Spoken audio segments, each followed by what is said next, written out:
पिंपरी चिंचवड महापालिकेच्या महापौर आणि उपमहापौर निवडणुकीत भाजपकडून ऐनवेळी मोठा ट्विस्ट पाहायला मिळाला। सुरुवातीला महापौर पदासाठी रवी लांडगे आणि उपमहापौर पदासाठी शीतल शिंदे यांची नावे जाहीर करण्यात आली होती। मात्र अर्ज दाखल करण्याच्या शेवटच्या क्षणी उपमहापौर पदाचा उमेदवार बदलण्यात आला।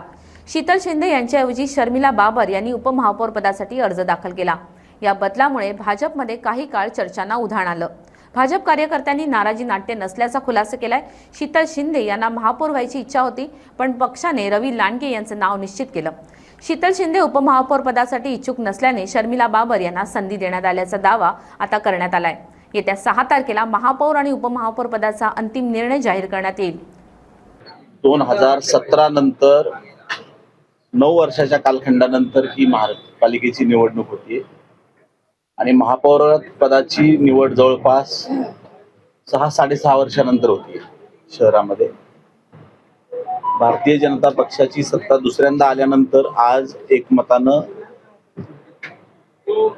भोसरीतून निवडून आलेले, 2 वेळा बिनविरोध निवडून आलेले रवी बाबासाहेब लांडगे यांची महापौर पदासाठी पक्षाच्या वरिष्ठ पातळीवरून निवड करण्यात आली आणि त्याच्यानंतर त्यांचा अर्ज दाखल केल्यानंतर उपमहापौर पदासाठी शर्मिलाताई बाबर या आमच्या आकुर्डीतल्या भगिनी आहेत, त्यांची निवड करण्यात आली। त्या दोघांचेही नॉमिनेशन आम्ही 4ही आमदारांच्या उपस्थितीत सर्वांच्या एकमतानं या ठिकाणी सबमिट केलेले आहे। पहिल्यांदा नाव वेगळंच होतं उपमहापौर पदासाठी, ऐनवेळी का बदलण्यात आलं, काय नक्की कारण आणि ते नाराज आहेत एक लक्षात घ्या, इथे दिसत नाही, इथं बरेच दिसत नाहीत ना, मग सगळेच नाराज आहे असं त्याचा अर्थ त्यांच्या नावाचं नाव असताना त्यांचं राज्य पातळीवर नाव आलं होतं, प्रदेशाध्यक्ष नाव पाठवलं। हो मान्य आहे, परंतु काही बदल राजकीय परिस्थितीमध्ये घडामोडीत होत असतात। 6-6.5 वर्ष मी जसं तुम्हाला सांगितलं, 6.5 वर्षानंतरचा हा कालखंड आहे महापौर आणि उपमहापौर नेमणुकीचा। त्यामुळं तुम्हालाही आठवत असेल की या अशा घडामोडी इथून पूर्वी सुद्धा भूतकाळात घडलेल्या आहेत। त्यामुळं ते आमच्या पक्षाचे फार जुने सदस्य आहेत आणि एकमेव नगरसेवक आहेत की ते 3 वेळा निवडून आलेले आहेत। त्यांची नाराजी नाही, परंतु वरिष्ठ पातळीवर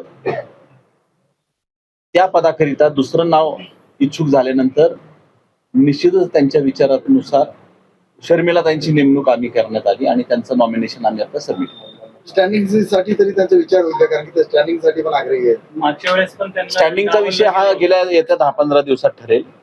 सत्तारूढ पक्षनेतेपदी माझी आणि महापौरपदी रवी भाऊची निवड झाल्यानंतर या शहरामध्ये महिलांना सुद्धा तेवढंच प्राधान्य देण्याची भूमिका गेल्या अनेक वर्षातली तुम्ही पाहताय।